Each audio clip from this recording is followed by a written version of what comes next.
यवतमाळ जिल्ह्यातील नवीन घडामोडी पाहण्यासाठी आजच आमचा MH29 मीडिया या चॅनलला YouTube वर सबस्क्राइब करा आणि बेल आयकॉनला प्रेस करा। MH29 मीडिया, बातमी आपल्या गावाची।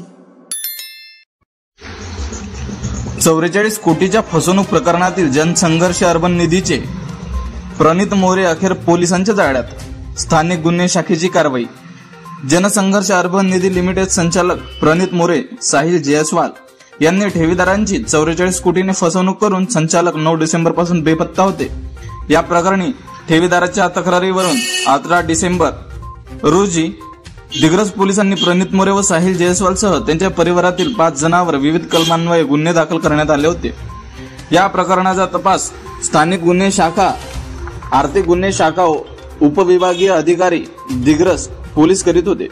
अनेक दिवसांपासून प्रकरणाचा तपास सुरू होता। अखेर 14 जानेवारी रोजी रात्री 4 वाजताच्या दरम्यान उपविभागीय पोलीस अधिकारी आणि स्थानिक गुन्हे शाखेच्या पथकाने गुन्ह्यातील आरोपी प्रणित मोरे व परिवारासह 4 आरोपींना लोणावळा येथून अटक केली आहे। 44 कोटीची फसवणूक प्रकरणातील मुख्य आरोपी प्रणित मोरे आणि त्यांचे कुटुंबीय फरार होते। त्याचा शोध अखेर पोलिसांनी घेतला। अटक करण्यात आलेले प्रणित मोरे परिवारासह दिग्रस पोलीस ठाण्यात ठेवण्यात आले आहे। आज न्यायालयाच्या आदेशाला दारव्हा सत्र न्यायालयात हजर करणार आहे।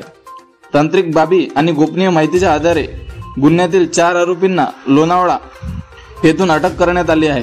सदरची कारवाई पांढरकवडा उपविभागीय पोलीस अधिकारी ज्ञानेश्वर वैजने, API विजय महल्ले, सोहेल मिर्झा, किशोर झेंडेकर, अमित कुमार आणि स्थानिक गुन्हे शाखा दिग्रस पोलीस कर्मचारी करीत आहेत। MH29 मीडिया साठी प्रतिनिधी अशोक जाधव, दिग्रस।